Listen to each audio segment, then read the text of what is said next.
Vai ser de uma forma diferente que vai começar o nosso JA hoje, a nossa programação especial sobre o julgamento de Guilherme Miller. Nós não vamos cantar o hino inicial, esse já foi o hino inicial. Eu convido a todos que estão lá fora, que venham para a nave da igreja, que a gente já vai dar início na programação. Eu peço para que vocês que aqui estão, fiquem em pé, para que a gente possa orar.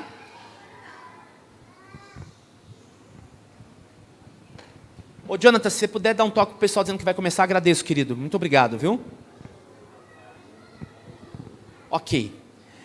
Então nós vamos orar neste momento, pedindo a unção do Espírito Santo para que o nosso culto seja um culto extremamente abençoado. Oremos então. Senhor nosso Deus, louvado e exaltado seja o teu nome, porque o Senhor é o nosso Deus, o nosso Senhor, aquele que é digno de toda honra, glória e louvor. Santo Deus, tivemos uma manhã maravilhosa ao teu lado. Ouvimos a importância, ó Deus, do ser mulher na nossa vida. E agora nós vamos aprender um pouco mais da história da tua igreja. Pedimos a ti, ó Espírito Santo, que o Senhor faça presente em nosso meio. Que tudo que for falado aqui, que tudo for explanado, seja com extrema reverência, com extrema ordem, mas com um único objetivo, do entendimento que nós somos o povo remanescente, o povo de Deus, o povo que foi escolhido para pregar as boas novas da tua salvação e as tuas verdades bíblicas. Abençoe a cada um aqui individualmente, que possamos sair daqui melhor do que quando entramos, mas com a principal certeza que Jesus Cristo falou ao nosso coração. Te oramos e te pedimos sem mérito algum, mas é no nome santo de Jesus. Amém, Senhor.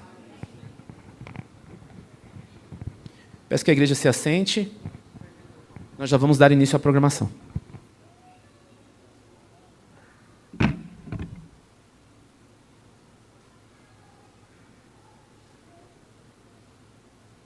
Olá! Hoje a nossa programação será um pouco diferente. Convidamos você a voltar conosco no tempo para um momento muito marcante da história da nossa igreja. A história que vamos apresentar hoje é fictícia, porém os acontecimentos e os temas que serão abordados são reais e fazem parte da nossa história. Abordaremos o período após o dia 22 de outubro de 1844, conhecido como o Grande Desapontamento. Para uma melhor compreensão do programa, seguem algumas orientações muito importantes. Este programa foi preparado com o objetivo de nos ajudar a refletir e compreender melhor esse momento tão marcante, vivido logo após o Grande Desapontamento. Realizaremos o julgamento de Guilherme Miller. Porém, é importante lembrar que não será um julgamento como em um tribunal, com a intenção de condenar alguém. Na verdade, será um momento de reflexão e questionamento. Iremos conversar com Guilherme Miller. Sabemos que os estudos e as informações estavam baseados na Bíblia, mas algo aconteceu. Para isso, entraremos no contexto histórico daquele tempo, procurando pensar e refletir como as pessoas pensaram e se sentiram logo após o Grande Desapontamento, sobre os acontecimentos daquele período e procurar compreender por que Jesus não voltou naquele dia. Durante a programação, alguns pioneiros também participarão, e em determinado momento eles se dividirão entre a igreja. Nesse momento, a igreja também fará parte dessa experiência, representando a multidão de pessoas que viveram aquele período e que também presenciaram um grande desapontamento. Haverá uma separação de grupos, para que todos possam conhecer um pouco mais sobre a história desses pioneiros e seu papel naquele tempo. Depois desse momento, Guilherme Miller será chamado e iremos questioná-lo sobre o ocorrido. Por isso, contamos com a participação da igreja, para compreender melhor o que aconteceu. Sejam todos bem-vindos ao programa. O julgamento de Guilherme Miller.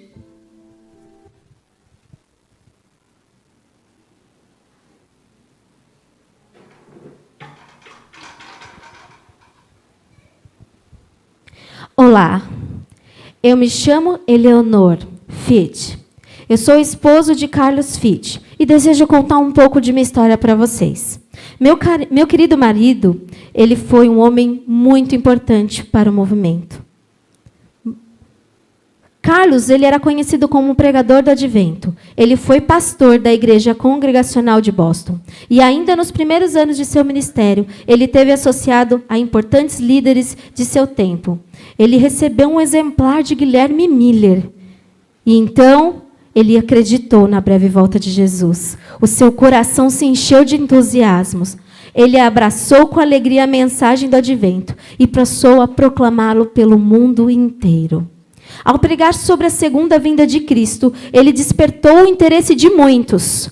Contudo, ao compartilhar essa esperança com outros ministros congregacionais, ele também foi ridicularizado. Meu esposo, ele tinha tanta fé e ele acreditava tanto que ele chegou até batizar algumas pessoas. Mas em um momento da vida dele, ao qual ele estava muito doente, E foi esse momento que nós chegamos. Ele batizou algumas pessoas e o tempo estava muito frio. E, de repente, meu esposo ficou doente e morreu. E por isso, hoje, eu venho aqui em luto. Mas eu vou te contar uma história. Meu esposo acreditava que Jesus iria voltar, que a segunda vinda ia ser real. E nós estávamos ansiosos, os meus filhos, e perguntavam: mãe, o nosso pai morreu. Choravam. E eu dizia a eles: calma, falta pouco, falta só 10 dias. 10 dias e Jesus vai voltar. Vocês sabem, 10 dias. Eu estou ansiosa. Meus filhos também ficaram ansiosos. Ai, eu preciso conversar mais com Jesus, porque eu não vejo a hora de encontrar com Ele.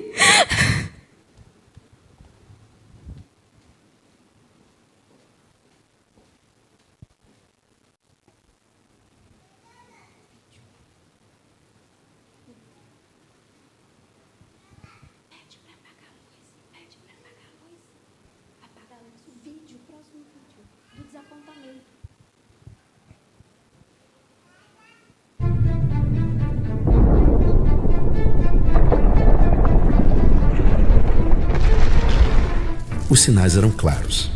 Desde o século XVIII, os céus e a terra testemunharam que algo extraordinário estava para acontecer. O grande terremoto de Lisboa, a queda das estrelas, o misterioso dia escuro. Fenômenos que, aos olhos de muitos, eram desastres inexplicáveis, mas, para os que estavam atentos às Escrituras, eram indícios claros da proximidade de algo maior. Sinais de que as profecias estavam se cumprindo, que o plano de Deus para a humanidade seguia em curso. Homens e mulheres se levantaram para proclamar essa verdade. Manuel Lacunza, Edward Irving, Johann Bengel e muitos outros prepararam o caminho, estudando as profecias de Daniel e Apocalipse. Dentre eles, Deus chamou a Guilherme Miller como mensageiro para declarar que a volta de Jesus estava próxima. A palavra correu pelos campos e cidades, nos púlpitos e praças, ecoando a certeza de que o Rei dos Reis logo voltaria para buscar o seu povo. Milhares. Vamos!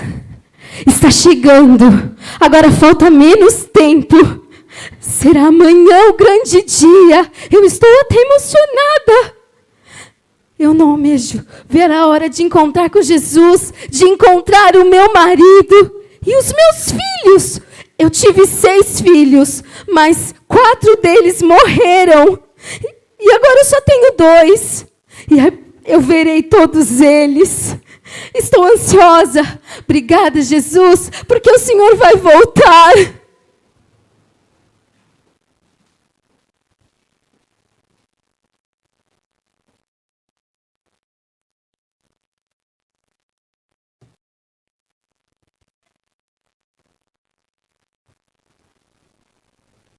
22 de outubro.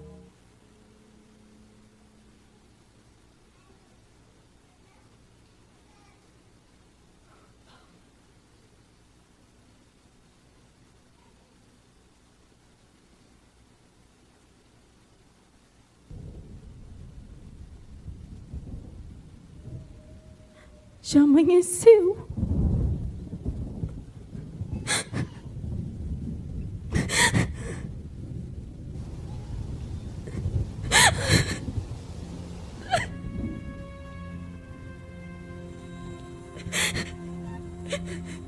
Por que, Senhor? Por que não voltaste para mim? Para nós?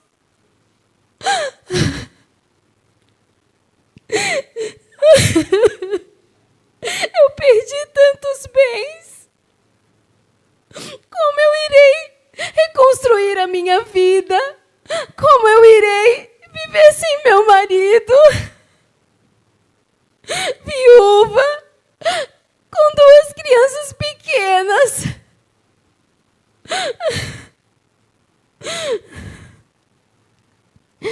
Mas a gente precisa fazer algo. E isso não está certo.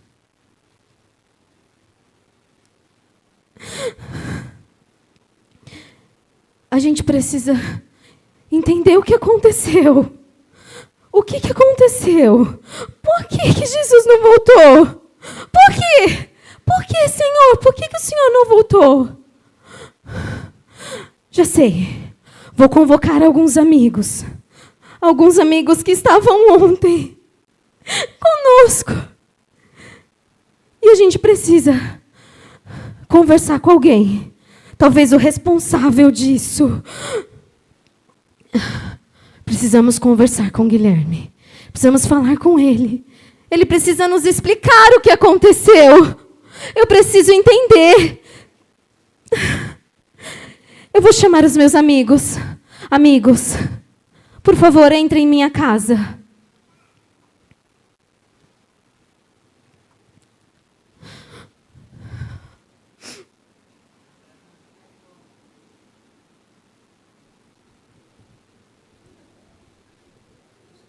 Bates, por favor. Snow, por favor. Tiago, por favor. Ellen, minha irmã. Irmãos, eu chamei vocês aqui porque eu não sei vocês, mas eu sofri muito. E algo tem me incomodado profundamente. Eu estou tentando entender o que aconteceu.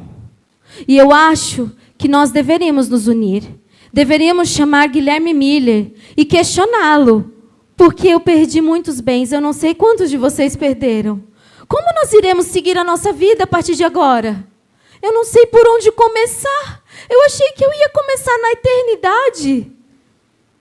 E vocês concordam comigo? Podemos chamar Miller para questioná-lo? Vocês têm algo a dizer a respeito disso? Nós temos muitas perguntas a serem respondidas. Assim como você, todos nós estamos tristes, isolados, mas não é possível, ele deve ter errado em alguma coisa. Exatamente. Então, o melhor fazer é chamá-lo. Irmãos, eu estou bem angustiada por tudo o que aconteceu comigo. Talvez muito fragilizada, porque eu almejava, eu acreditava fielmente que eu ia encontrar meu esposo. E eu sei que vocês também tinham pessoas que vocês queriam encontrar. Então, a gente precisa esclarecer. A gente precisa tirar todas essas dúvidas. Irmãos, eu convido vocês agora para se juntar à grande multidão que viram um desapontamento. Eu preciso que vocês se separem em 4 grupos dentro dessa multidão. E que vocês contem a história de vocês para esses grupos. Porque eu irei chamar Guilherme Miller e nós vamos questioná-lo do que aconteceu. Não dá para a gente continuar a nossa história sem entender o que aconteceu. Vocês podem, por favor, se reunir com toda a multidão que presenciaram? Nesse momento, eu vou pedir para que você, igreja, se dividam em 4 grupos. O primeiro grupo, aqui. O segundo, lá no final. Terceiro grupo, deste lado. E o 4º grupo ali. Neste momento, vocês agora irão conhecer um pouco da história de cada pioneiro que está aqui. Um único favor. O grupo que estiver com a minha irmã, Ellen White, por favor, venham mais para frente. O grupo que estiver com meu irmão, Bates, por favor, venham um pouco mais à frente. O grupo que estiver com meu irmão, Tiago, venha um pouquinho, se acomode um pouquinho mais. E o grupo que estiver com o nosso irmão, Snow, venha um pouquinho mais à frente. Nós teremos um tempo para debater, porque nós precisamos descobrir o que aconteceu. E você fez parte disso. Nós vamos dar um tempo ali de 20 minutos. 20 minutos para que vocês conheçam a história desses pioneiros.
isso, Carlos? Então. Eu e minha mãe poderia estar orando por mim naquele instante.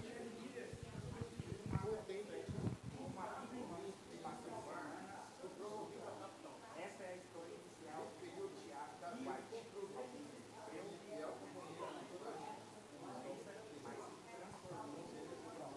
Ela percebeu que entre as minhas leituras não havia nada diferente. Então colocou imediatamente no pensamento e agora, né? Então, no começo eu tinha pouca experiência da viagem. E eu preparava apenas 3 sermões.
imaginar aqui que a gente não sabe de nada ainda do fechamento da história.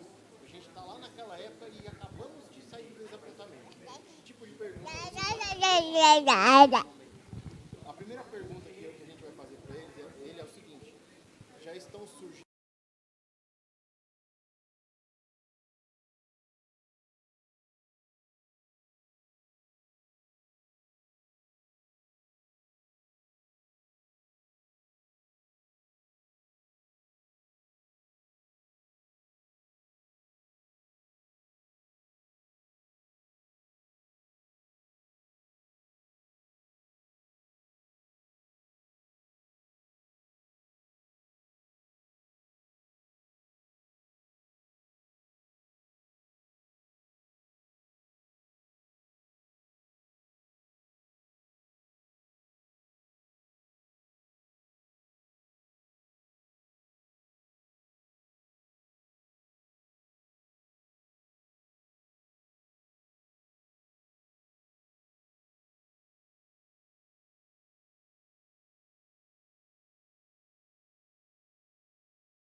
Amigos, irmãos, Miller está chegando.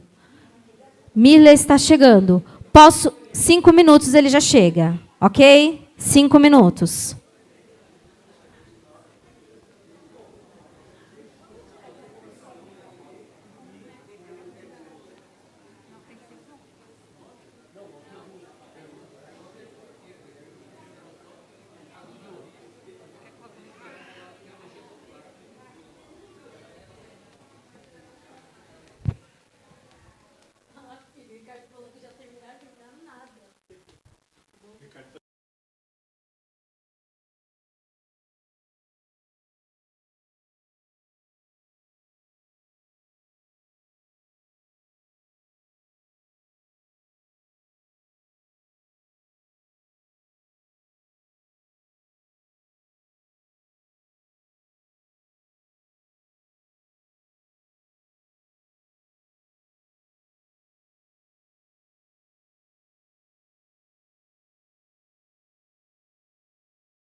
Irmãos, Miller está chegando.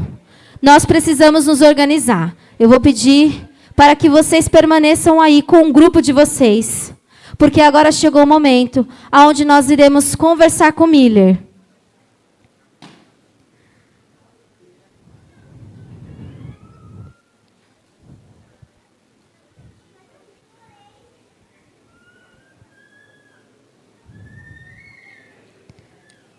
Olá, Miller.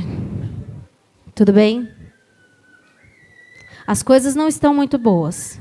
Mas eu, por favor.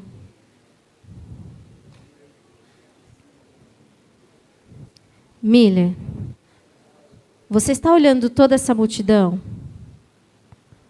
Nós resolvemos te chamar aqui porque, como você sabe, devido ao que aconteceu, todos nós sofremos muito.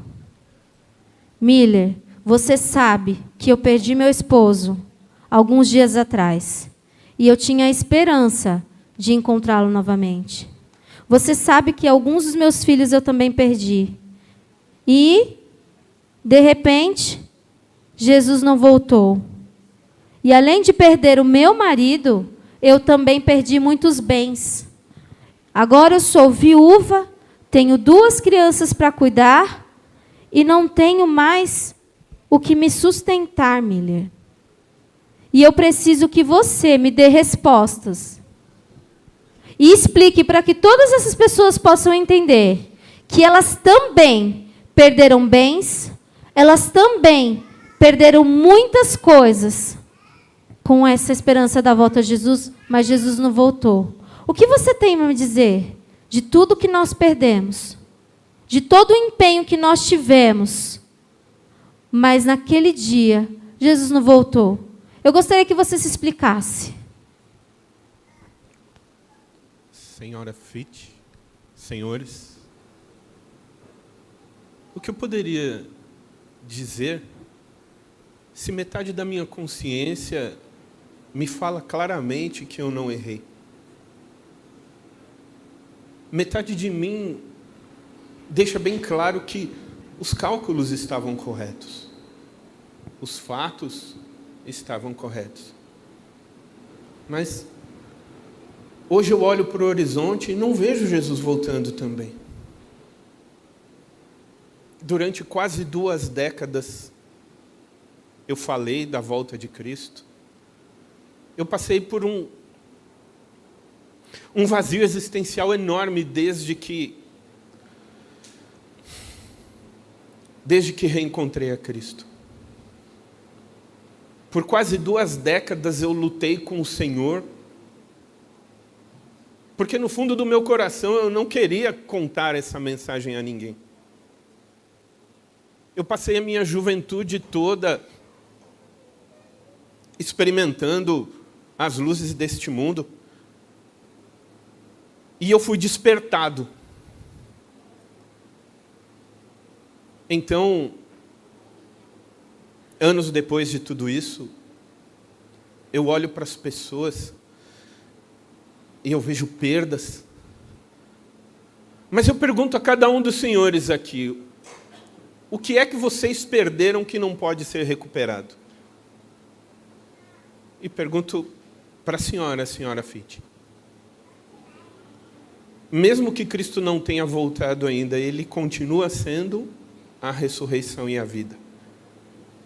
E a cada um dos senhores aqui que perdeu alguma coisa porque Cristo não voltou hoje, vocês não perderam nada que Ele não possa recuperar. Mas hoje eu perdi também algo muito maior. Eu estou junto com vocês ao perder a fé. E eu perdi a minha credibilidade. Mas hoje eu ainda olho para o horizonte, tento encontrar respostas. Mas quando eu olho para a minha Bíblia, eu percebo que eu estou num beco sem saída. Porque as Escrituras não me convencem de erro. Nenhum de vocês me convence de erro. Apontem para mim onde estão os erros nos cálculos. E me ajudem a entender também por que o nosso Senhor não voltou. Hoje eu também busco respostas, como cada um de vocês. E, senhora Fitch,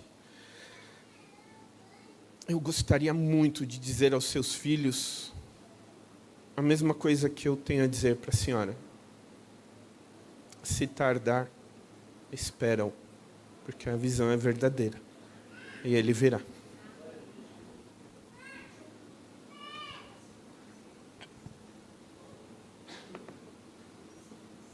São.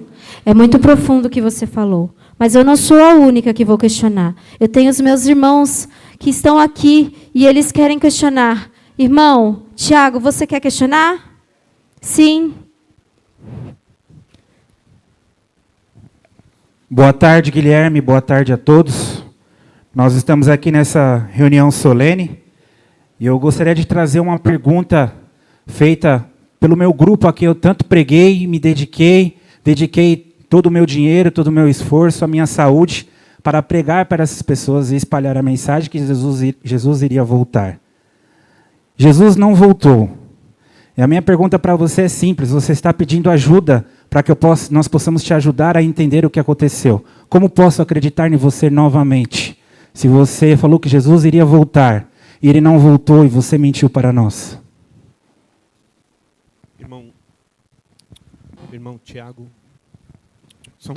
Irmão Tiago, eu quero te dizer um pouco do que eu disse à senhora Fitt. Na Bíblia, todos aqueles, sem exceção, que falaram do retorno de Cristo, falaram como se ele fosse retornar nos seus dias. O apóstolo Paulo ele chega a dizer, olha, nem todos dormiremos, mas transformados seremos todos.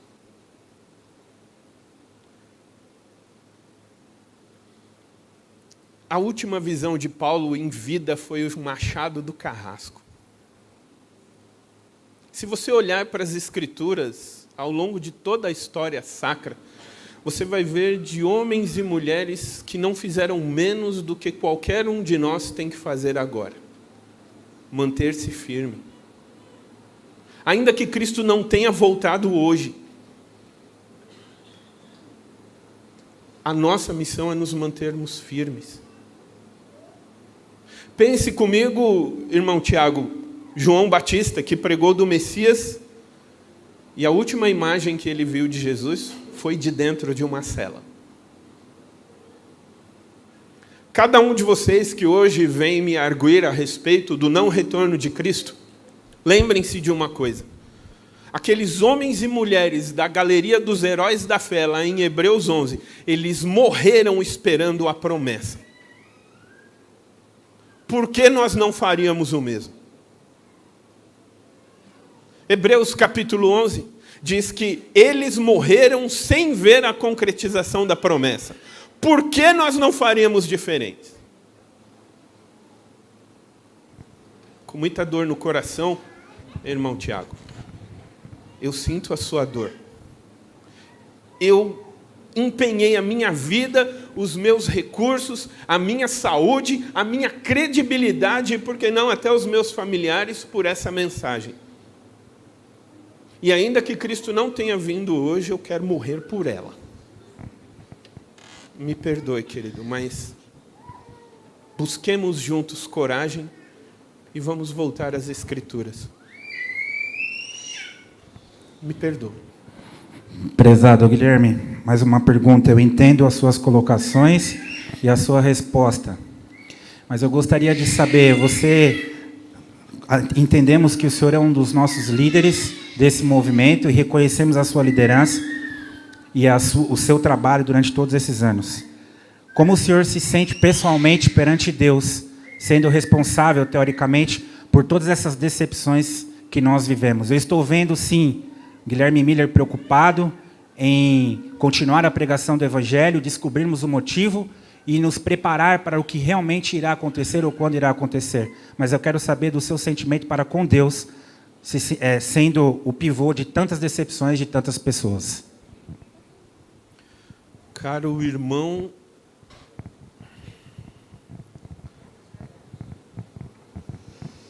Tiago,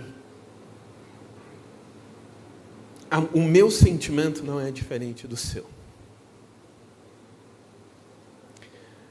Imagine os discípulos de Cristo, ao serem enviados pelos lugares mais distantes da terra. Imagine os discípulos de Cristo pregando ali naquela região da Judéia. Eles esperavam que o nosso Senhor fosse suplantar o Império Romano, derrotar os seus adversários, devolver a glória de Israel. E hoje eu me sinto como aqueles homens e mulheres que pregaram isso na época de Cristo. Ao ver Jesus crucificado, eu me sinto como aqueles homens. Porque hoje, ao lutarmos contra a tentação de desistir dessa promessa, nós sentimos a mesma dor que aqueles homens e mulheres sentiram. Porque colocaram toda a sua esperança num Jesus que estavam vendo crucificado agora. Então, o meu sentimento é de absoluta tristeza, mas também é de esperança. Porque, embora ele não tenha vindo hoje, eu sei que ele virá. E nenhum dos senhores me convence de que os cálculos estavam errados. Nenhum de vocês. Por isso, as respostas que eu procuro, que todos nós procuramos, é onde erramos. Que o Senhor nos ajude a descobrir.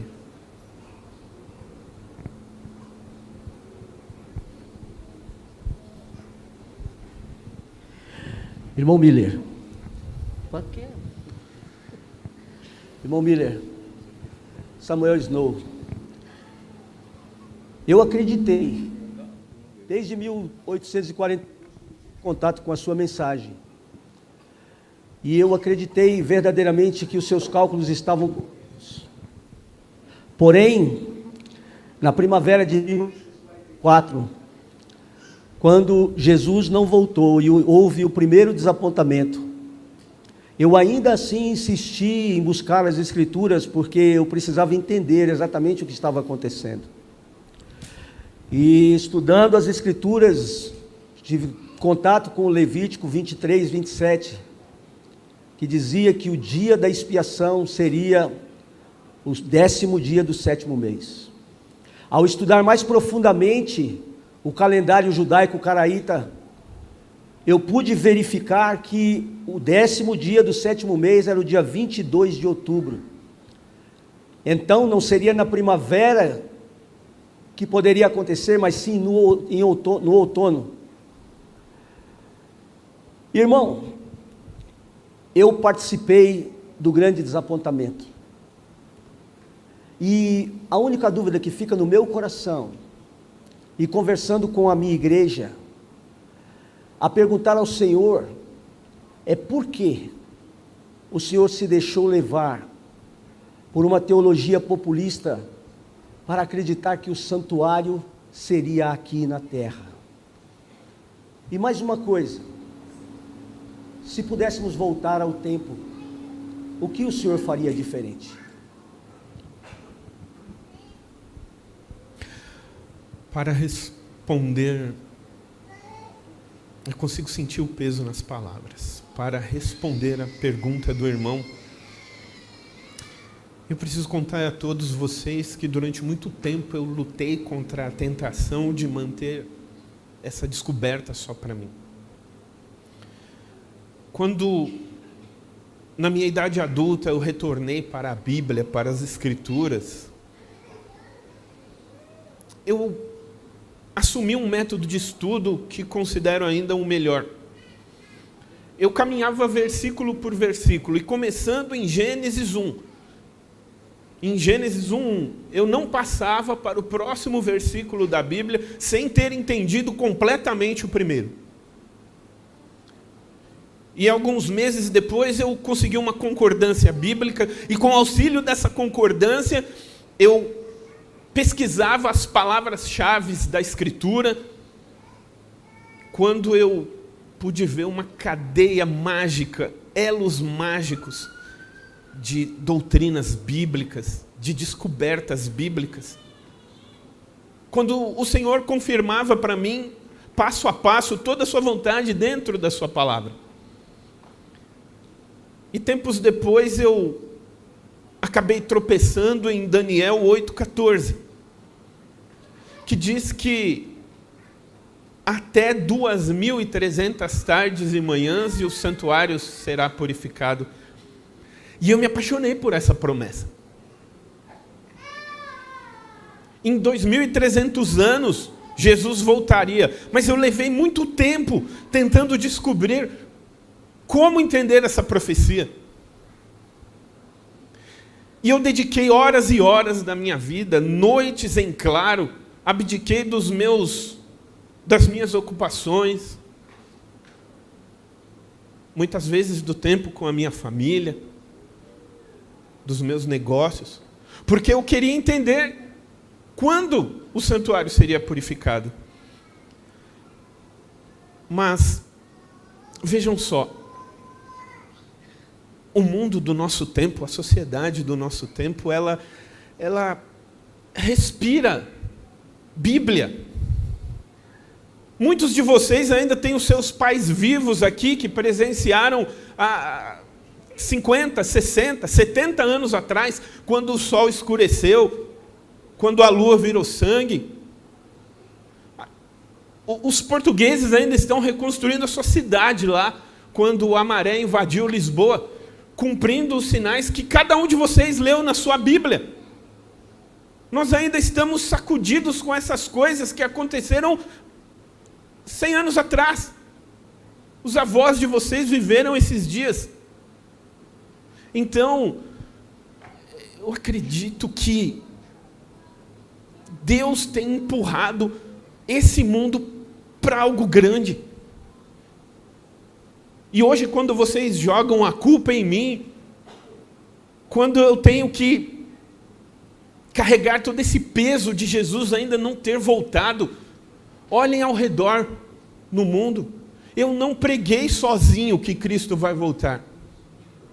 Outros homens pregaram também, e não é justo que eu leve toda a culpa. Mas eu sei que eu errei. Mas pela Bíblia, nenhum de vocês me convence que os cálculos estavam errados. Meu querido Snow, meu irmão de batalha, você foi o homem que corrigiu os meus primeiros erros. Eu acreditava que Cristo voltaria em 1843, quando abrimos a Bíblia juntos, e você me mostrou que eu estava usando o calendário errado. Então, de todos esses aqui, você é o único que não pode me acusar. Me perdoe, meu irmão. Vamos continuar o nosso estudo. Assim como uma vez nos sentamos juntos e lemos a Bíblia noites a fio, vamos voltar à nossa bancada de estudo. Vamos pedir que Deus nos mostre onde nós erramos. Ao invés de me condenar, de me crucificar, mais uma vez, venha ao meu lado.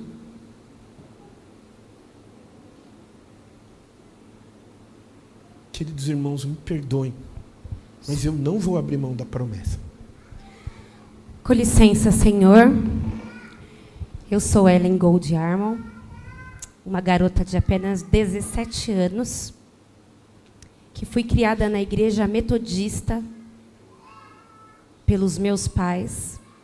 Aos 9 anos sofri um grande acidente que me deixou com profundas sequelas, e mesmo assim eu continuei confiando em Deus. E na adolescência, eu e meus pais ouvimos o Senhor. E nós saímos da igreja metodista nessa esperança, após os seus profundos estudos sobre os livros de Daniel e Apocalipse, que Jesus Cristo voltaria em 22 de outubro de 1844. Hoje eu estou vendo que muitos estão abandonando a fé, porque não foi cumprido o que o Senhor nos disse. Com os jovens aqui, da minha idade, nós temos uma pergunta para o Senhor. E a pergunta é a seguinte: como o Senhor ousou afirmar que Jesus voltaria em 22 de outubro de 1844, sabendo que na Bíblia fala que nem os anjos, nem o próprio Jesus sabia o dia nem a hora? E nos encheu de esperança e expectativas, onde eu me curaria, onde eu pararia os meus tremores, onde eu não seria mais uma adolescente diferente, que não pude frequentar a escola, onde eu viveria a eternidade com Jesus. Como o Senhor ousou dar essa falsa esperança a todos nós, principalmente a esses adolescentes e jovens da minha idade.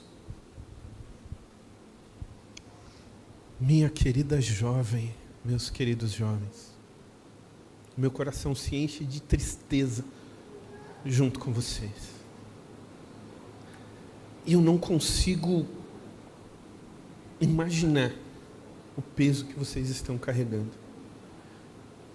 Mas o que eu tenho a lhes dizer é o mesmo que Jesus disse certa vez para os seus discípulos: ninguém que tenha deixado família, posses, casas ou qualquer outra coisa desse mundo por minha causa não recebeu 10 vezes mais em vida e infinitamente mais no reino dos céus. Então, tudo que perdemos aqui, tudo que a vida tirou de vocês, e tudo que ela vem a tirar no futuro, Paulo fala que é tudo refúgio para conseguir a Cristo. E nesse dia tão triste, eu quero perguntar para vocês: o que é que podemos dar a Deus que Ele já não nos tenha dado? O que podemos ofertar a Deus para que Ele nos dê mais coisas que Ele ainda não tenha dado? E mesmo que cheguemos ao final da nossa vida e por algum momento venhamos a descobrir que tudo isso é uma grande mentira, não foi um prazer ser cristão? Mas eu quero dizer para vocês que o apóstolo Paulo, ele, em uma de suas cartas, ele diz à igreja: tudo posso naquele que me fortalece. Então, se precisamos de mais um dia de esperança, o Senhor vai nos dar. Se precisarmos de mais uma gota de força para prosseguirmos nesse mundo escuro, o Senhor vai nos dar. E eu não sei, mas eu imagino que Deus tenha um projeto de vida enorme para você, minha jovem. De alguma forma, mantenha-se firme, porque o Senhor vai se revelar para você. Esse dia trouxe muitas lágrimas e confusão. O que você espera que vai acontecer com os que acreditaram que Jesus voltaria e Ele não veio? Já vejo pessoas até abandonando a fé. O que você tem a dizer a elas? Eu fico parado aqui da minha janela, olhando para o horizonte, pensando: por que o Senhor não voltou? Aonde erramos? Eu não consigo deixar de me lembrar a emoção quando descobri nas páginas da Bíblia que em breve Jesus voltaria. Eu não tenho como explicar porque Ele não veio. Eu só tenho uma forte intuição de que nós tropeçamos em algum ponto. Talvez a gente não tenha deixado de lado a teologia popular por algum motivo.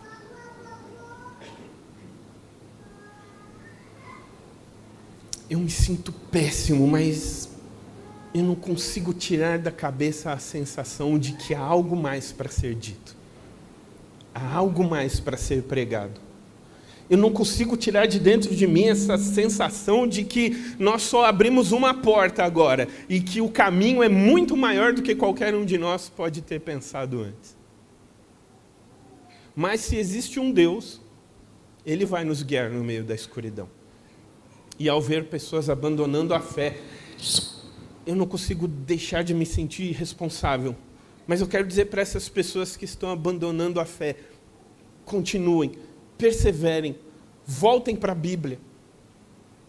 São mentes e corações muito mais capazes do que eu. Então, permaneçam ao lado do Senhor. Certamente Ele não nos deixará em trevas.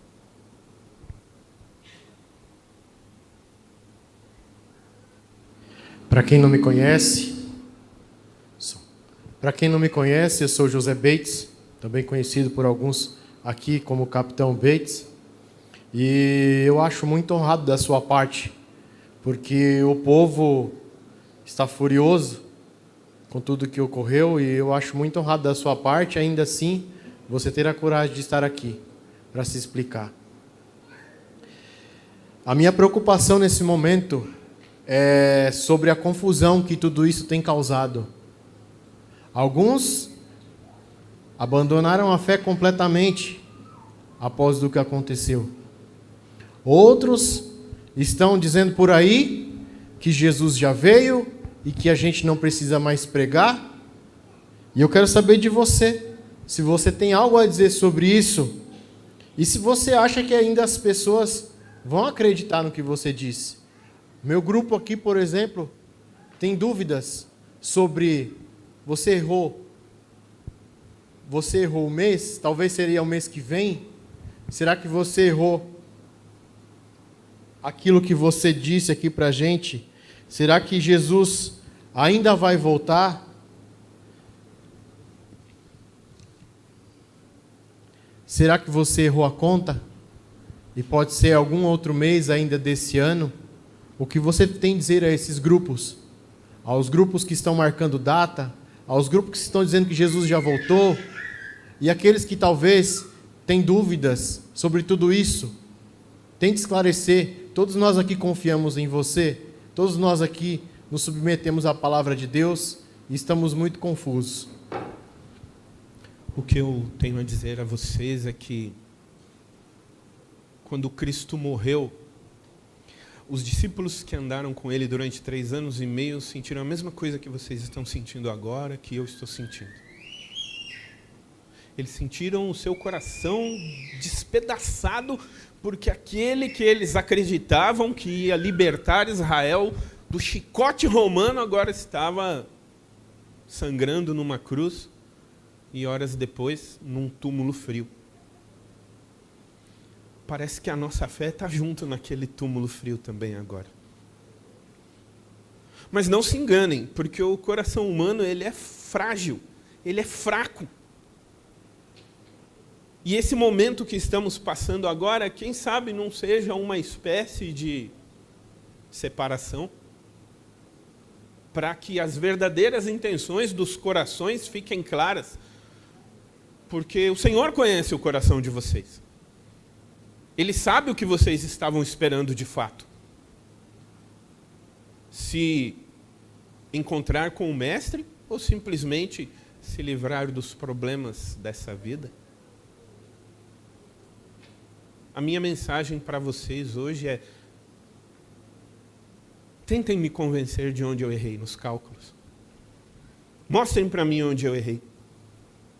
Quando voltamos a Daniel 8:14, até 2.300 tardes e o santuário será purificado, cada um de vocês teve a chance de entender que em 457 a.C.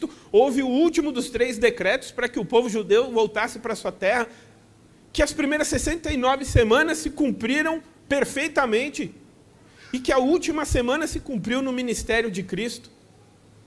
Então, prestem bem atenção, vocês que estão duvidando agora.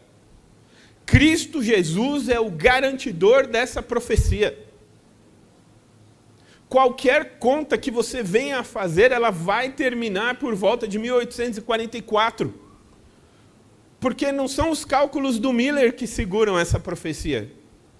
É a vida de Cristo. Todos sabem, olha a imprensa lá fora, nos criticando, nos humilhando.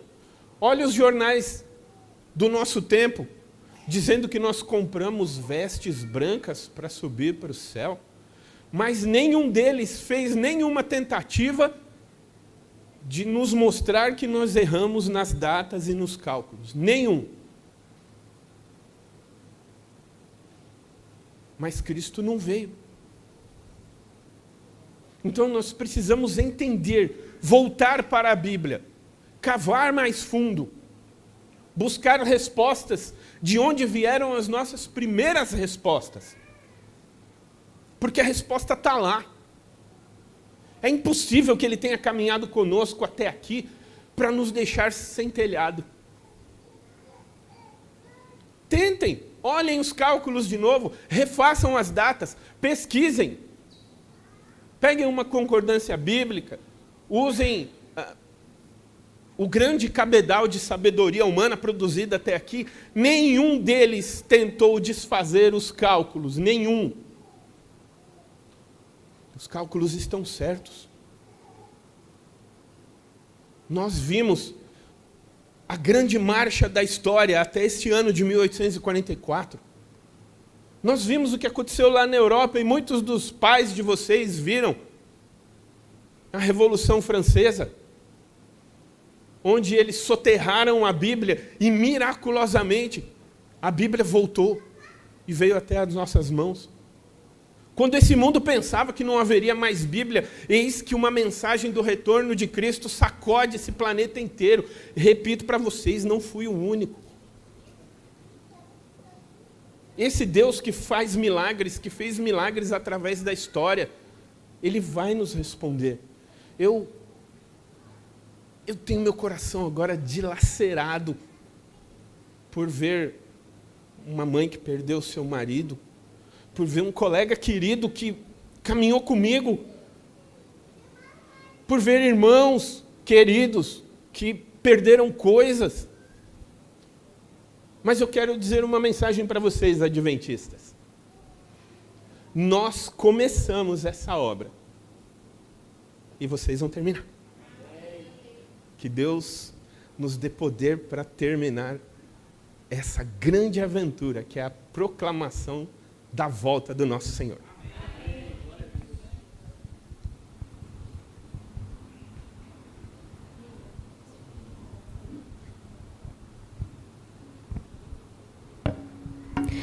Queridos irmãos, eu gostaria que vocês viessem aqui, por favor. Eu preciso compartilhar o meu sentimento com vocês.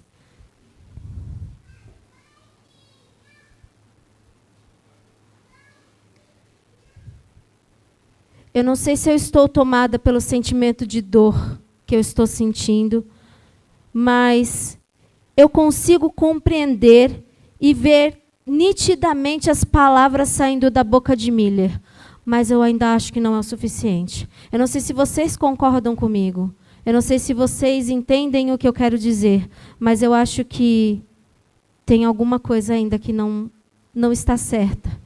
Alguma peça não se encaixa. Não, e eu acredito que está sendo muito difícil viver esses dias. Vocês concordam que está sendo difícil viver esses dias? Mas eu estou confusa. Você, Ellen, o que você tem a dizer?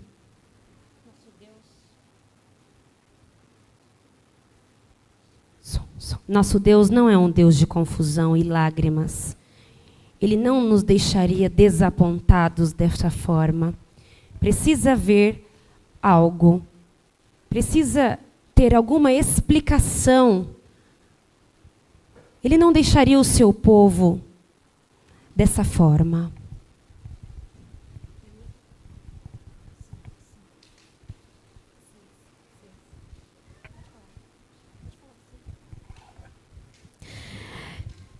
Como eu disse, meus sentimentos estão confusos, mas quando Miller fala, parece fácil, mas ao mesmo tempo parece difícil, e eu digo que eu estou à beira de abandonar. Mas eu não sei se é o caminho certo. Eu estou muito confusa. O que vocês acham? Eu tenho dois sentimentos. O primeiro é de que Miller nos enganou e a gente agora está desamparado. Mas, ao mesmo tempo, vocês concordam que nós estudamos as profecias juntos. E tudo se encaixava, tudo Sim. fazia sentido. Sim. Então, eu fico preso entre esses dois sentimentos. De que tudo estava tão claro e de que, ao mesmo tempo, eu me sinto enganado. Irmãos, nós precisamos manter a esperança. Irmã Ellen diz que o Senhor não nos abandonaria. E nós todos cremos nisso. E o profeta Abacuque, ele disse, se tardar, espere-o. A visão é certa. O Senhor não demorará a voltar. Algum detalhe somente resta para nós, mas devemos manter a esperança. Mas nós devemos saber o que é o mais rápido possível.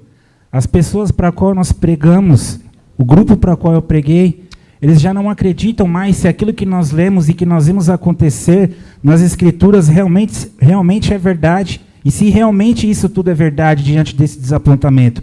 Jesus não voltou e estava escrito que ele voltaria. Como eu consigo convencê-los ao contrário? Mal acreditam mais naquilo que eu falo e naquilo que eu transmito, daquilo que está escrito na palavra de Deus. É que ter esperança é muito bonito falar, mas agora, como que eu irei viver de agora em diante? Ei, como amigos, será os meus dias? Por que vocês estão discutindo? Por que vocês estão indagando algo que aconteceu? Eu me chamo Eiran Edson. Nasci no condado de Jefferson, em 1806. Realmente, como todos nós sabemos, a data estava correta. Tudo foi cravado da forma mais extraordinária possível. Porém, o evento estava errado. Como assim o evento estava errado? O irmão Miller, Como assim? ele tentou cravar que Jesus voltaria no dia 22 de outubro de 1844. Porém, isso não aconteceu. Eu venho de uma família de fazendeiros. Os meus pais, na minha adolescência, fez a aquisição de uma fazenda em Portland, no interior de Nova York. E nós separamos momentos ali naquele lugar para adorarmos ao nosso Deus. Eu também me dediquei ao máximo, os meus filhos, nós esperamos ansiosamente a volta de Jesus no dia 22 de outubro de 1844. Nos demos ao máximo, doamos tudo o que tínhamos, assim como vocês fizeram. E eu também indaguei como vocês também estão fazendo.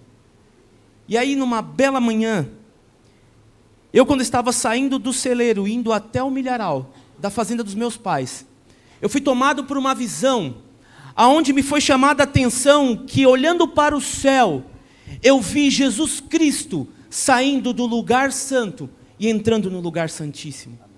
Realmente o evento estava errado, mas aconteceu. Jesus Cristo assume o posto como o nosso grande sumo sacerdote no céu. Com licença, Senhor.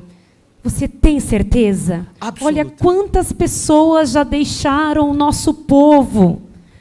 Como acreditar em mais uma dessas histórias e não ser decepcionada novamente? Irmã Ellen, eu também me decepcionei tanto quanto você. Eu também me frustrei tanto quanto você. Eu também, tudo que eu fiz foi de melhor para esperar Jesus. Mas eu vi com os meus próprios olhos, no meio do milharal, Jesus Cristo ascendendo aos céus, e lá Ele passando como grande sumo sacerdote, do lugar santo para o santíssimo, se fazendo do cordeiro para como a expiação para a remissão dos nossos pecados. Ninguém me disse, foi o próprio Deus que me mostrou, eu tive essa oportunidade. E aí você sabe o que eu fiz?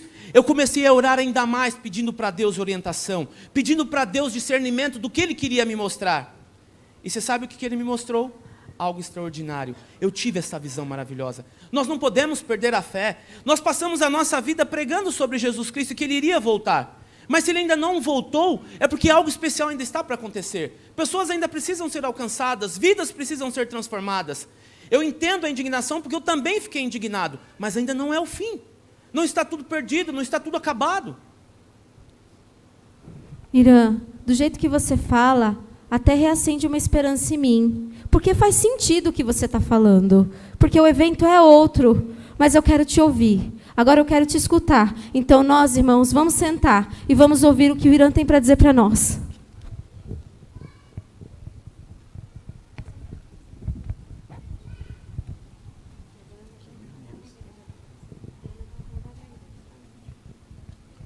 Tem que dar o play, Rafa. Vira o cursor lá e dá o play. Isso.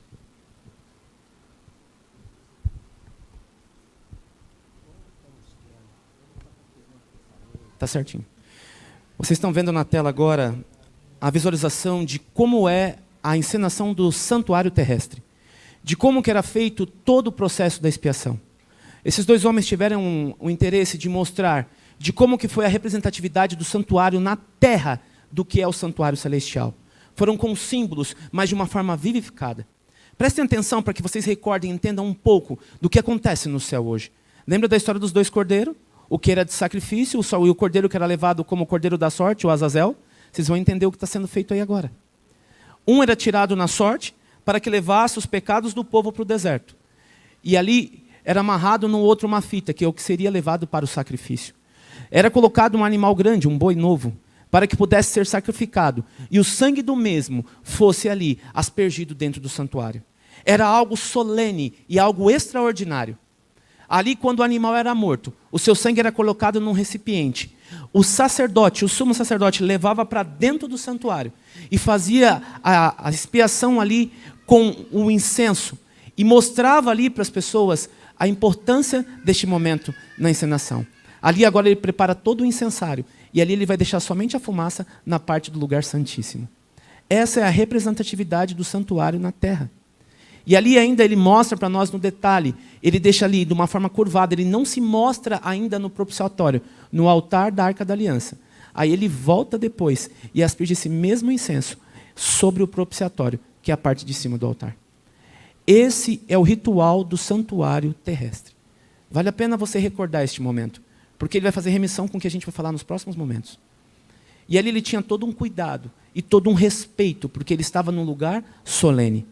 Enquanto isso, depois, o sacerdote do lado de fora, ele fazia o sacrifício do animal puro e sem nenhuma mácula. E aí depois era levado para dentro do santuário. E o sumo sacerdote, no altar do propiciatório, aspergia ali todo o sangue daquele animal, ou parte do sangue, fazendo remissão pelo pecado. E ali tinha todo um cuidado e todo um zelo de fazer aquilo com muito respeito. E depois este mesmo sangue ele colocava no lado de fora, na porta do santuário. Ele ainda asperge sobre o propiciatório, e aí este mesmo sangue depois, ele coloca ali na parte de fora. O sumo sacerdote tinha essa responsabilidade. Ele fez isso sobre as cortinas do lugar santo ao santíssimo, e depois do lado de fora também.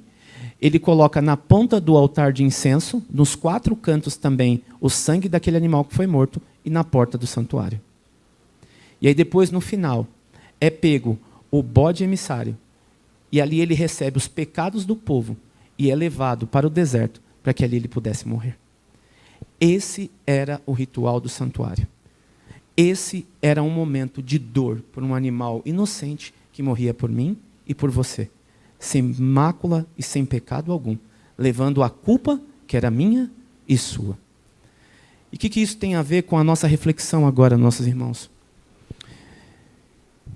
Eu não estou com o passador, você vai passando daí, tá, Rafa? Pode passar. Aqui tem uma menção que é colocada para nós da seguinte forma.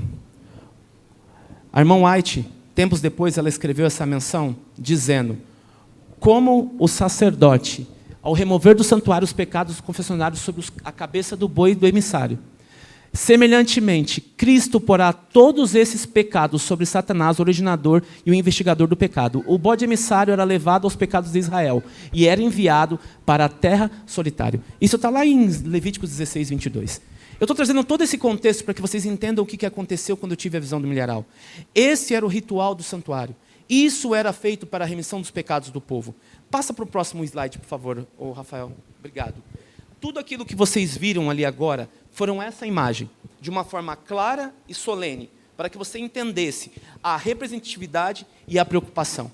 Só que depois que eu tive a visão do milharal, que eu vi ali Jesus Cristo passando do lugar santo para o lugar santíssimo, eu me dirigi para o celeiro da fazenda dos meus pais, e ali nós tínhamos um lugar separado, onde nós fazíamos as orações, onde nós comungávamos com Deus, perguntando os mesmos porquês que vocês tiveram, por que Jesus Cristo não voltou, o porquê que Ele não veio nos buscar. Tudo que nós tínhamos, nós colocamos à disposição de Deus e não aconteceu. E aí você sabe o que aconteceu? Eu, num ato de entendimento, abrir a minha Bíblia, imediatamente quando eu tentei abrir a Bíblia ela se posicionou no livro de Hebreus, capítulo 8, do versículo 1 ao 3. Pode passar, Rafael, por favor. Vai estar aqui para vocês acompanharem. Hebreus 8, de 1 a 3 diz assim: o mais importante do que estamos tratando é o que temos um sumo sacerdote como esse, o qual assentou à direita do trono da majestade dos céus e serve no santuário, no verdadeiro tabernáculo que o Senhor erigiu e não o homem. Todo o sumo sacerdote é constituído para apresentar a oferta e sacrifício, e por isso era necessário que também esse tivesse algo para oferecer. Quando eu comecei a estudar e entender, fez todo sentido para mim, irmãos, que Jesus Cristo tinha ascendido aos céus e agora ele assumiu um lugar que ele outrora poderia exercer a sua função como um grande sumo sacerdote, porque ele mesmo veio a este mundo e deu a vida por mim e por você, para que pudesse ser expiação e agora sim o sacerdote pela remissão dos pecados do povo. E aí quando Jesus Cristo ascende aos céus, ele anula todo aquele processo que nós vimos aqui, que era feito do memorial, da construção na questão do santuário, para que tivesse o animal sacrificado, para que tivesse sendo feito ali todo aquele ritual, porque ele se fez o Cordeiro de Deus para me salvar e a salvar você também. Amém? E aí quando eu comecei a entender um pouco mais de Deus, eu falei assim, Senhor, o Senhor não voltou no dia 22 de outubro de 1844, mas no dia 23 de outubro, o Senhor trouxe uma nova esperança para a minha vida, o Senhor reacendeu em mim o desejo de servi-lo ainda mais. E aí sabe o que aconteceu? O capitão Bates, ele deixa o seu legado como capitão e se torna pastor Bates. E eu o convidei para ir até o celeiro comigo, para que juntos pudéssemos orar a Deus, falar com o Senhor e tentarmos entender ainda mais. E ali nós cravamos a certeza que o Santo Sábado é o dia do Senhor. Dali por diante, nós começamos a entender que havia um ministério, havia um chamado, havia um propósito. E aí abrimos a Bíblia no livro de Apocalipse, capítulo 10, que diz o que lá, igreja? O que diz em Apocalipse 10? Alguém pode ler para nós de uma forma audível? Apocalipse 10. O Snow vai ler para nós. Apocalipse 10.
Jesus Cristo ascendeu ao verdadeiro tabernáculo. Não é aquela amostragem que tinha na terra como um simbolismo para que Deus pudesse perdoar os pecados do povo, mas o verdadeiro santuário celestial. E olha o que ele fala no versículo 12.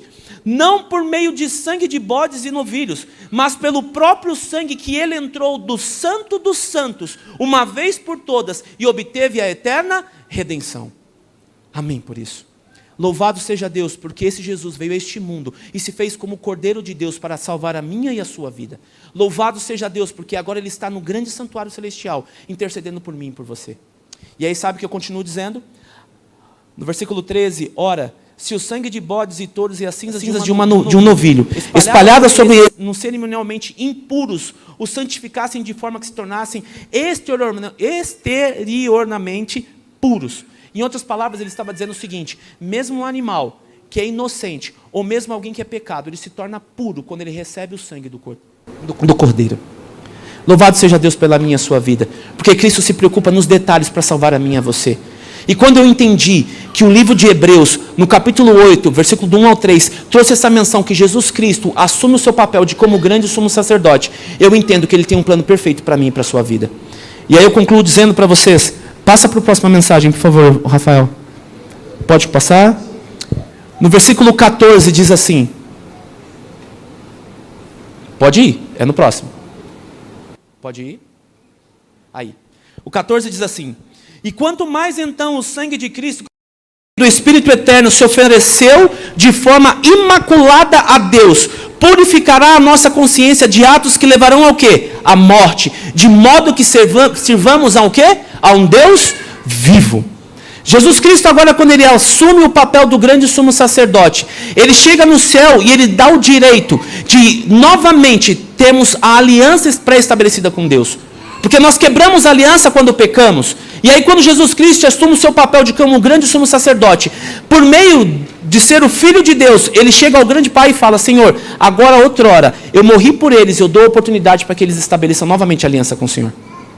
Como Deus é extraordinário. Eu pergunto, não vale a pena continuar pregando sobre as verdades do seu amor? Não vale a pena continuar acreditando que ele vai voltar? Vai no versículo 15, o próximo, por favor, Rafael. Olha que confirmação extraordinária. Por essa razão, Cristo é o mediador de uma nova aliança, para que os que são chamados recebam a promessa da herança eterna, visto que ele morreu como resgate pelas transgressões cometidas sobre a primeira aliança. Desde o primeiro momento que os nossos primeiros pais escolheram pecar, que quebramos o relacionamento com Deus, Jesus Cristo, ao morrer na cruz e ascender aos céus, ele restitui essa oportunidade de termos novamente um reencontro com Deus. Ainda não conseguimos vê-lo face a face, porque vivemos em um mundo de pecado. Mas sabe o que me chama a atenção? Passa para o próximo, por favor, Rafael. Quando eu olho para a cruz do Calvário, pode passar. Quando eu olho para a cruz do Calvário, eu vejo uma oportunidade de salvação. E eu estava estudando esses dias sobre esta menção. E eu vi uma história extraordinária e eu tinha que compartilhar com vocês. Existia um grande pensador chamado Allan Kardec. Se você viajasse hoje até Paris e fosse em um dos cemitérios que existe lá, você vai encontrar os restos mortais de Allan Kardec. E lá existe na lápide gravada, aqui repousam os restos mortais de Allan Kardec. E se você tivesse a oportunidade de viajar até a Índia, onde lá está sepultado Siddhartha Gautama, e visitasse a lápide, lá estaria escrito assim, aqui repousam os restos mortais de Siddhartha Gautama, o Buda. Mas se você viajasse até a região Meca, aonde foi ali sepultado, Ricardo, o grande profeta Maomé, que alguns acreditam que ele teve um relacionamento com o próprio anjo Gabriel, em se falar pela presença de Deus. Assim, Roberto, aqui repousam os restos mortais do profeta Maomé. Mas se você tivesse a oportunidade de viajar até a grande cidade grega, até a Grécia, famosa dos grandes deuses, dos grandes filósofos, lá ao fundo de uma das grandes estátuas que tem ali, dezenas delas, tem um cemitério que repousam os restos mortais dos grandes filósofos. E lá você vai encontrar na lápide assim, ó, aqui repousam os restos mortais do grande filósofo Sócrates. Mas se voltasse você até a cidade de Delhi, na Índia, e fosse a um dos principais cemitérios lá, Daniel, lá você vai encontrar escrito assim, aqui repousam os restos mortais de Mahatma Gandhi. E se você fosse até Roma, até o Vaticano, e entrasse na Basílica de São Pedro, e ao fundo da Basílica tem um mausoléu lá, e lá você vai encontrar os restos mortais do grande apóstolo São Pedro. E lá vai estar escrito, aqui repousam os restos mortais do grande apóstolo São Pedro, o primeiro Papa.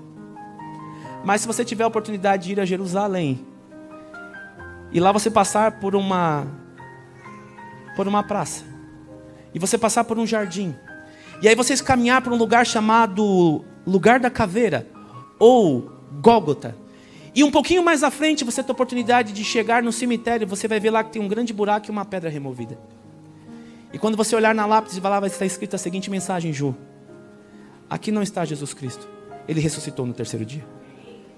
E é esse Jesus Cristo, igreja do Guilhermina, que está lá no céu hoje, olhando por mim e por você, que se fez sacrifício vivo nessa terra, para que desse a oportunidade de salvação a mim e a você. Então, se hoje você tem a liberdade de escolha de falar sobre o amor de Jesus, de pregar o evangelho, de apressar a sua volta, não perca tempo. Porque este mundo vai vir sempre na contramão daquilo que Deus tem pré-estabelecido para mim e para a sua vida. E às vezes eu e você vamos vacilar e vamos errar, e quando nós errarmos, Anderson, olhe para o alto, porque esse Jesus Cristo que ascendeu aos céus, passa a próxima mensagem para mim, por favor. Ele deixa essa mensagem quando Paulo escreve a carta aos Hebreus, bem no finalzinho ali ele diz a seguinte menção. Versículo 14. Portanto, visto que temos o grande sumo sacerdote que adentrou o céu, Jesus Cristo, Filho de Deus, apegamos-nos com firmeza à fé que professamos. Olha o versículo 15, dá só mais um cliquezinho para nós, por favor. Eu fiz a questão de gravar ali.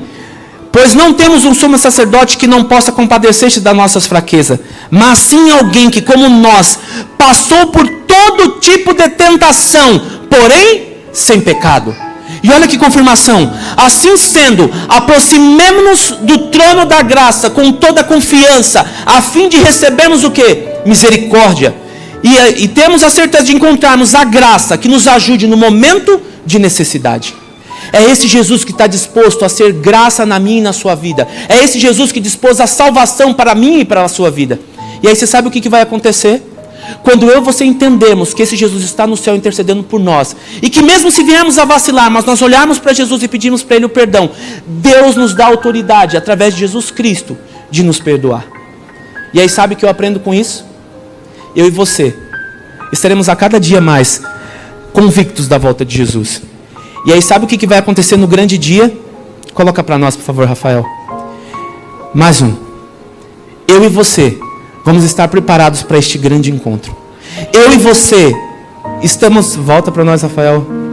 Eu e você aguardamos esse grande encontro. Eu e você esperamos esse grande encontro. Os grandes pioneiros aqui esperaram por este dia. Os grandes... Essa data, Miller tinha certeza que Jesus voltaria, mas ele não voltou. É porque ele tinha a esperança que hoje, nessa data, dia 7 de março de 2026, você estaria aqui essa tarde para ouvir as verdades de que Jesus não voltou, porque ainda eu e você precisamos ter um real encontro com Ele. Porque Ele precisa alcançar o meu e o seu coração. Porque Ele quer fazer um renovo na minha e na sua vida. A gente tem que parar de ficar de mimimi, de dizer assim, olha, eu não voltei ainda para Deus, porque ainda não é o momento. E quem será? Qual que vai ser o momento? Quando que você vai saber qual vai ser o momento? Quando algo grandioso acontecer na sua vida, quando uma coisa ruim passar pela porta da sua casa? Queridos, a gente não tem mais tempo para brincar. A salvação em Jesus é hoje. A oportunidade no despertar é hoje. Queridos, você se pergunta, e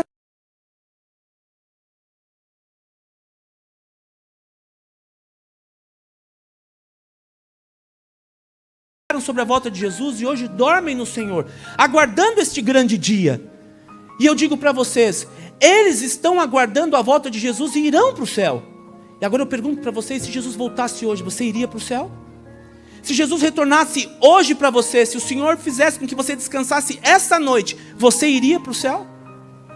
Você que está nos assistindo e tem a oportunidade de assistir também depois. Se Jesus voltasse hoje, nos nossos dias, como estaria a sua vida? Como seria para você esse grande encontro? Ah, queridos, o preço da salvação foi muito caro. Ele foi pago com sangue real. Não vale a pena eu e você ficarmos brincando de ser cristãos. E eu apelo ao meu e ao seu coração hoje, que este grande dia vai acontecer.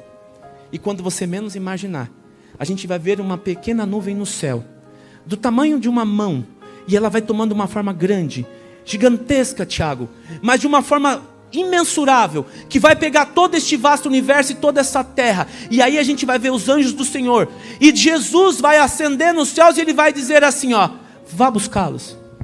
E aí você sabe o que vai acontecer? Todos os grandes pioneiros que dormiram no Senhor, o próprio livro de 1 Tessalonicenses fala o quê? Que eles vão despertar e vão poder olhar Jesus Cristo, e nós, os remanescentes, eu e você, poderemos esperá-lo e abraçá-los face a face. Queridos, não perca essa oportunidade. O encontro vai ser único. Decida hoje por Jesus.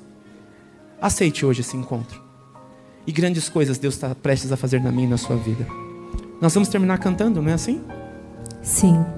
Irmão Irã, tudo se esclareceu sobre a minha mente. Amém. Eu convido agora os meus amigos pioneiros, porque nós vamos cantar juntos.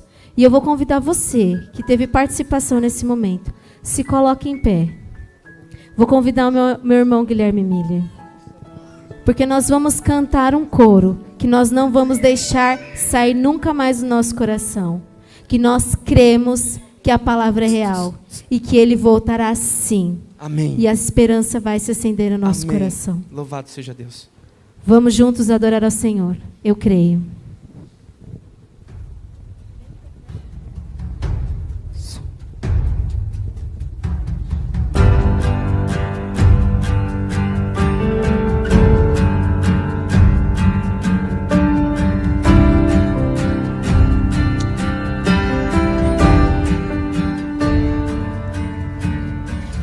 Fogo intenso no meu coração, arde um desejo forte de pregar, de contar pra todo mundo o que eu descobri, a verdade que encontrei, o Deus que eu conheci, a mensagem que eu tenho recebido, por herança através de gerações, homens e mulheres que estudaram a palavra, pregaram suas teses sem temer a espada. E essas verdades não vou calar, com minha vida vou anunciar.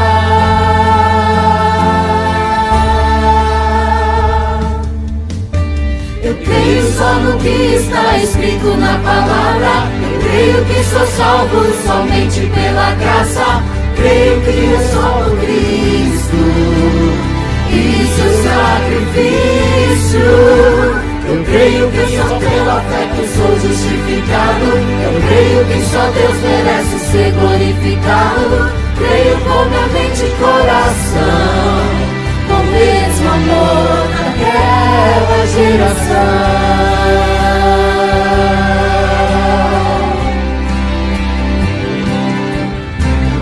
Tem um fogo intenso no meu coração, arde um desejo forte de pregar, de contar pra todo mundo o que eu descobri, a verdade que encontrei, o Deus que eu conheci, a mensagem que eu tenho recebido, por herança através de gerações, homens e mulheres que estudaram a palavra, pregaram suas teses sem temer a espada. E essas verdades não vou calar, com minha vida vou anunciar.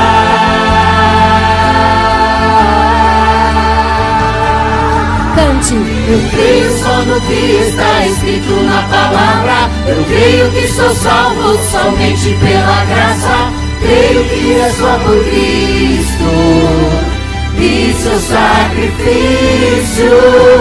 Eu creio que só pela fé eu sou justificado, eu creio que só Deus merece ser glorificado, creio com minha mente e coração, com o mesmo amor daquela geração.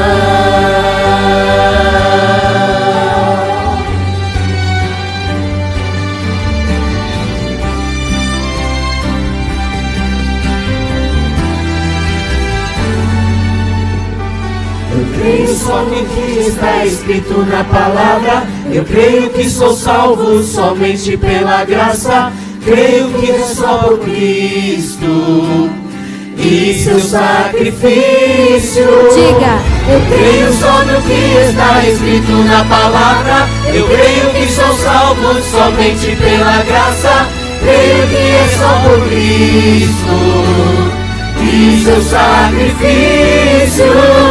Eu creio que só pela fé que sou justificado, eu creio que só Deus merece ser glorificado, creio com minha mente e coração, com o mesmo amor daquela geração. Amém. Nós temos algo para dizer para vocês. Nós começamos e vocês terminarão.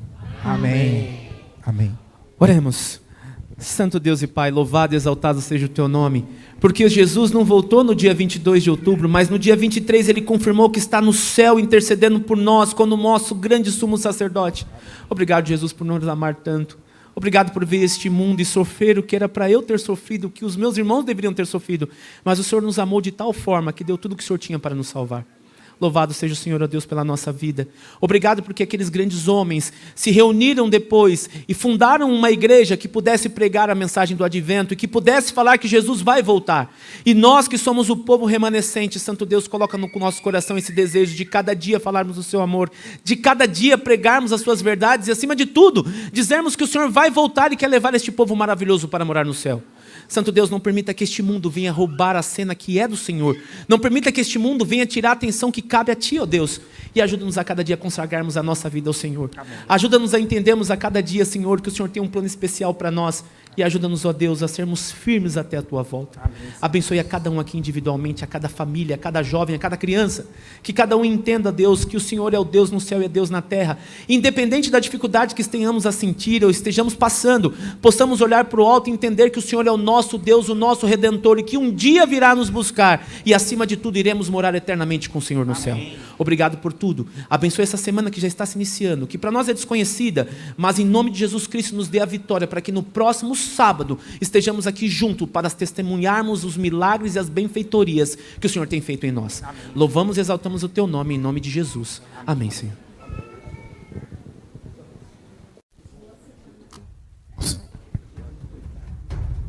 Som. Nós gostaríamos de agradecer a todos vocês que estiveram aqui.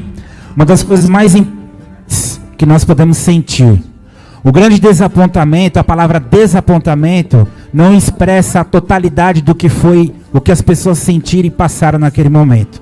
Mas como nós falamos ali atrás no grupo, Deus, Ele fez de alguns limões amargos, aquele sentimento, uma limonada.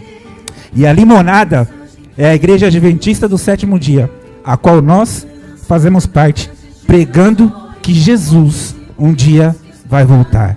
Amém. Não terminamos aqui. Amanhã às 19 horas, certo, professor? Continuaremos com a história dos pioneiros da nossa igreja, dando continuidade a esse evento, que você possa estar aqui às 19 horas amanhã e nos próximos domingos do mês de março. Tenham todos uma boa semana.